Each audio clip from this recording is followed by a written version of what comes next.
no judgments, but where you should be as the entrepreneur, as the CEO of your company, as far as your financial operations.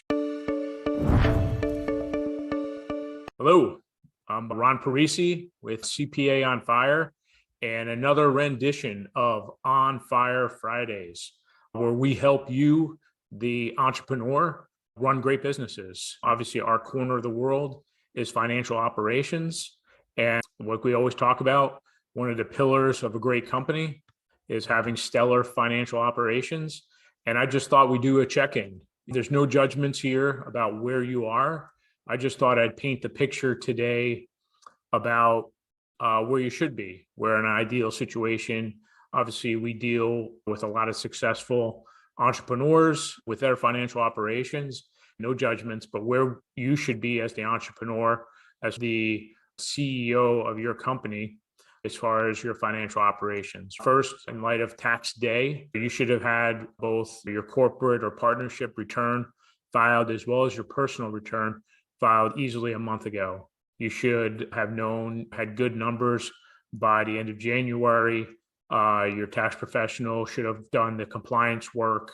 You should have known what your obligations are, if there's any retirement obligations, funding your HSA if you're in that type of plan, just your miscellaneous stuff post-year. We're a quarter in.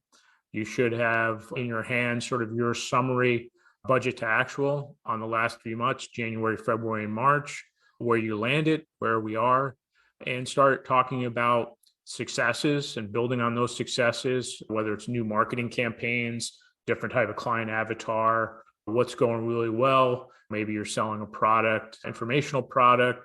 Maybe you're doing some type of tribe, anything, just looking at where maybe the advertising is going really well, social media accounts, things like that. It doesn't necessarily need to all be financial, but it's a really good time. I always like to talk to my clients every month, spend about an hour reviewing their financials, what's worked, what needs to be course corrected.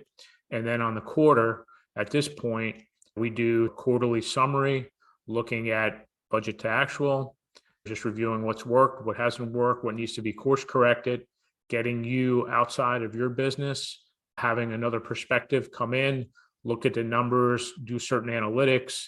During the budgeting process, you would have already had what's called KPIs, your key performance indicators. So you'd be looking at now your first quarter on those key performance indicators. And just again, is it time to maybe reforecast the budget? Maybe things are off the charts and we need to reforecast. Maybe there's certain things working and certain things not working that we need to adjust. Maybe we need to look at the team, expansion, maybe pivoting on the team a little.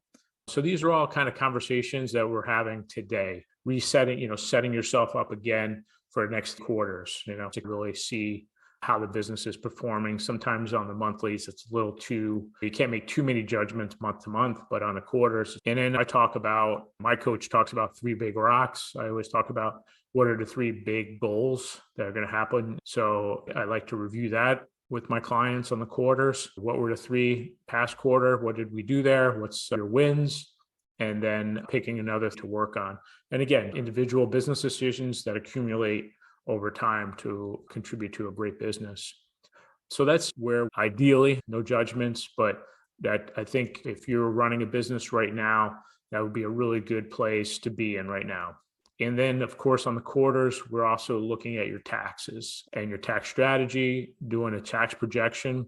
So a lot of my clients are growing, so their tax liability is growing as well. And we always like to have some projection on the quarters. A year from today, if you grew 40%, maybe your tax bill, I don't know if it grew proportionally, but it's definitely going to be higher than previous years. So you need to know what that money is going to need. Just in summary, as far as where we should be, ideally looking at budget to actual for the quarter, we should be looking at our big 3 goals for Q1, setting up our big 3 goals for Q2, doing any course corrections, celebrating the wins, and then looking at your tax plan and your tax projections from a cash flow perspective as well.